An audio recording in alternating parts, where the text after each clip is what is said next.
نبی کریم صلی اللہ علیہ وسلم نے فرمایا ہے الصلاۃ عماد الدین، نماز دین کا ستون ہے۔ میرے بھائیوں، نماز تو پڑھتے ہیں، لیکن کیا ہمیں یہ معلوم ہے کہ کیا ہماری نماز اللہ کے حکم کے مطابق، نبی پاک صلی اللہ علیہ وسلم کے طریقے کے مطابق ہے؟ میرے بھائیوں، ایک بہت بڑے بادشاہ کے دربار میں جب داخل ہوتے ہیں تو اس کے کچھ ادب و احترام ہوتے ہیں، اس کے قاعدے قانون ہوتے ہیں، اس کا کچھ ارادہ ہوتا ہے، کچھ نیت ہوتی ہے۔ تو میرے بھائیوں، ساری سلطنت اللہ سبحانہ و تعالیٰ کی، زمین آسمان، یہ سارا معاملہ جو ہے، یہ ساری ملکیت جو ہے وہ اللہ ہی کی ہے۔ ایک بندہ دن میں 5 دفعہ اپنے مالک کے سامنے حاضر ہوتا ہے، حاضری کا وقت ہوتا ہے، تو اس حاضری کے وقت میں کچھ قانون ایسے ہوتے ہیں، کچھ کام ایسے ہوتے ہیں جسے کرنا بہت ضروری ہے۔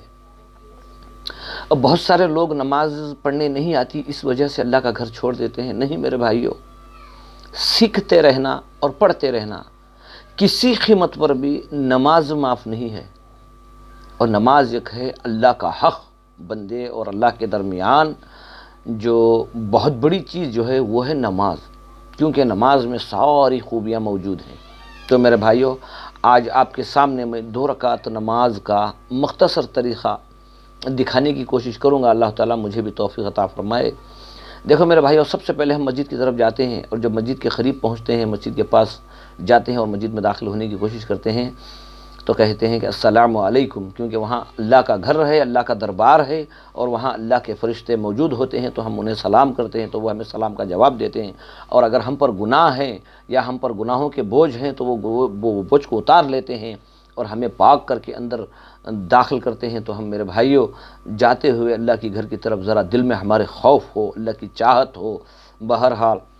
اس کے بعد جب اللہ کے گھر میں داخل ہوتے ہیں تو بسا اوقات وضو سنت کے طریقے سے وضو، اور وضو کے اندر یاد رکھیے میرے بھائیوں، پانی زیادہ ویسٹ نہ کریں، کیونکہ جو پانی وضو سے زیادہ ویسٹ ہو جائے، اسراف ہو جائے، اس پانی کو کل قیامت کے روز گناہوں کے پلڑے میں رکھ کے تولا جائے گا، کیونکہ وضو کے لیے اتنا ہی پانی استعمال کرنا ہے جتنا ہمیں وضو کے لیے ضرورت ہے۔ اب وضو کرنے کے بعد جب مسجد میں داخل ہو رہے ہیں تو کہیں اللہم افتح لی ابواب رحمتک، یا اللہ میرے لیے تیری رحمت کے دروازے کھول دے۔ اب آپ نے مصلی پر کھڑنا ہے، مصلی پہ کھڑ کے ایک دعا پڑھنی ہے، انی وجہت وجہی للذی فطر السماوات والارض حنیفا وما انا من المشرکین، یعنی ایک گواہی ہے کہ میں اس مالک کی طرف رجوع ہوتا ہوں جو سارے زمین و آسمانوں کا مالک ہے، اور میں شرک کرنے والوں میں سے نہیں ہوں، کیونکہ اللہ تعالیٰ شرک کرنے والوں کو پسند نہیں کرتا۔ سب سے پہلے عبادت میں داخل ہونے سے پہلے اللہ کے دربار میں کھڑ کے یہ گواہی دینا ہے کہ یا اللہ میں تجھے ہی مانتا ہوں، تیری ہی عبادت کرتا ہوں، اے اللہ میں تیری طرف رجوع ہوں ہر معاملے سے، اور تیرے سوا کسی کو میں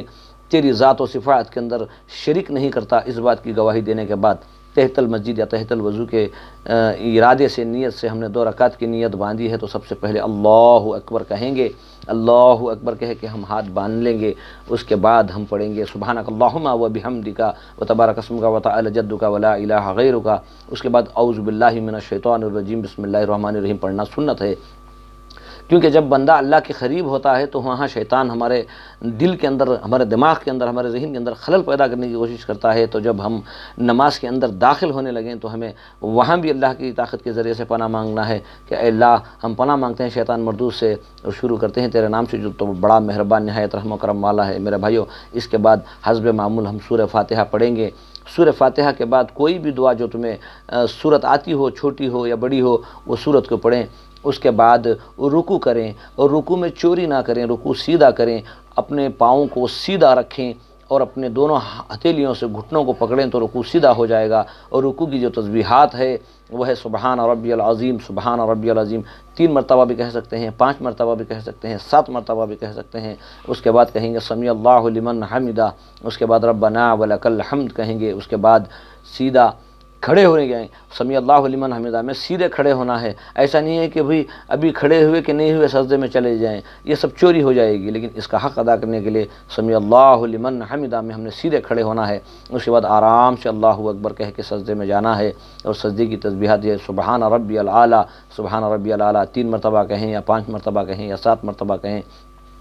اور سجدے سے جب سر اٹھائیں اللہ اکبر کہہ کے تو اس میں ایک دعا ہے اللہم اغفر لی، اللہم اغفر لی ہے، اس کے بعد اپنے ماں باپ کو بھی شریک کر سکتے ہیں، اللہم اغفر لی ورحمنی ولی والدی بھی کہہ سکتے ہیں۔ تو میرے بھائیو دوسرا سجدہ کرنا ہے، دوسرے سجدے کی بھی وہی تسبیحات ہیں، سبحان ربی الاعلیٰ یا 3 مرتبہ یا 5 مرتبہ یا 7 مرتبہ کہیں۔ اس کے بعد دوسری رکعت کے لیے اللہ اکبر کہہ کے کھڑے ہو جائیں، اور دوسری رکعت میں بھی وہی سورہ فاتحہ پڑھیں گے، اور سورہ فاتحہ کے بعد جو سورت تمہیں یاد ہے وہ سورت پڑھیں گے۔ اس کے بعد پھر رکوع کریں گے، رکوع کی بھی تسبیحات معمولی سبحان ربی العظیم ہے 3 یا 5 یا 7 مرتبہ۔ اس کے بعد سمیع اللہ لمن حمدہ اور ربنا ولک الحمد کہیں گے۔ اس کے بعد سجدے میں جائیں گے، اور سجدوں کے مکمل ہونے کے بعد جب ہم اتحیات میں بیٹھیں گے تو اس میں 3 حق ہیں۔ ایک اتحیات ہے جو نماز میں فرض ہے، وہ اللہ کا حق ہے، تو اتحیات پڑھیں گے، التحیات للہ والصلوات والطیبات والسلام علیک ایھا النبی ورحمۃ اللہ وبرکاتہ، السلام علینا وعلی عباد اللہ الصالحین، اشہد ان لا الہ الا اللہ واشہد ان محمدا عبدہ ورسولہ۔ حدیث پاک کے اندر آیا نبی کریم صلی اللہ علیہ وسلم نے شہادت کے وقت میں انگلی اٹھائی تھی، اشہد ان لا الہ کو انگلی کا اشارہ کیا تھا۔ اس کے بعد اتحیات کے بعد جو ہے ہمیں درود ابراہیم پڑھنا ہے، اللہم صلی علی محمد وعلی آل محمد کما صلیت علی ابراہیم وعلی آل ابراہیم انک حمید مجید، اللہم بارک علی محمد وعلی آل محمد کما بارکت علی ابراہیم وعلی آل ابراہیم انک حمید مجید۔ اتحیات میں اللہ کا حق ادا ہوا، فرض ادا ہوا، درود ابراہیم پڑھنا سنت ہے، اور اللہ تعالیٰ آخر میں بندے کو بھی اپنا حق دیا ہے کہ تو بھی کچھ مانگ لے۔ تو ایک مرتبہ حضرت ابوبکر صدیق رضی اللہ تعالیٰ عنہ نبی پاک صلی اللہ علیہ وسلم سے عرض کرنے لگے، اللہ کے رسول صلی اللہ علیہ وسلم کوئی ایسی دعا بتائیے جو میں نماز کے اندر کروں۔ تو آپ صلی اللہ علیہ وسلم نے کہا یا ابو بکر فقال اللہم انی ظلمت نفسی ظلما کثیرا ولا یغفر الذنوب الا انت فاغفر لی مغفرۃ من عندک ورحمنی انک انت الغفور الرحیم۔ تو اس طریقے سے نماز ادا کر کے آہستہ آرام سے اپنی مرضی سے السلام علیکم ورحمۃ اللہ، پہلے دائیں طرف کا، اس کے بعد السلام علیکم ورحمۃ اللہ، پہلے سیدھے طرف سلام پھیریں گے، اس کے بعد دائیں طرف سلام پھیریں گے۔ تو میرے بھائیو سلام پھرنے کے بعد کم از کم 3 مرتبہ استغفار پڑھیں، استغفر اللہ استغفر اللہ استغفر اللہ۔ اس سے ہماری نماز کے اندر کی جو کمی کوتاہیاں ہوں گی اللہ تعالیٰ اس استغفار کی برکت سے معاف کرے گا، اور ہمیں ہماری نماز کو قابل قبول کرے گا۔ تو میرے بھائیو مسجد میں جانے کے بعد، ہماری نماز ہونے کے بعد ہماری اپنی نماز کی قبولیت کے لیے التجا نہ کریں، یا اللہ یہ تمام مصلیوں کی نمازوں کو قبول فرما، اور یا اللہ ہم سب کو الہ العالمین بار بار تیری بارگاہ میں آ کے اے اللہ سجدوں سے، ذکر سے، اذکار سے تیری بڑائی، تیری حمد و ثنا کرنے کی ہمیں بھی توفیق عطا فرما۔ تو میرے بھائیو حضور اکرم صلی اللہ علیہ وسلم نے فرمایا جس نے نماز سیکھ لی اس کی دنیا اور اس کی آخرت سنور گئی، اور جس نے نماز کو توڑ دیا، مڑوڑ دیا، اس کا حق ادا نہیں کیا، تو اللہ تعالیٰ اس کے نتیجے اس کی زندگی کے اندر داخل کر کے اسے ہمیشہ پریشان حالی، بیماری، نقصانات اس لیے آتے ہیں کیونکہ وہ اللہ کی عبادت میں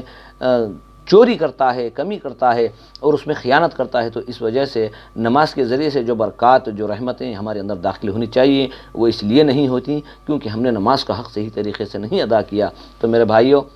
جتنے اچھی طریقے سے ہم نماز پڑھیں گے، ہم جتنا نماز کو سنواریں گے ذکر سے اور اس کے ارکانوں سے، تو اللہ تعالیٰ ہماری زندگی، ہماری آخرت بھی سنوار دے گا۔ اللہ ہم سب کو نماز صحیح طریقے سے سمجھ کے نماز پڑھنے کی توفیق عطا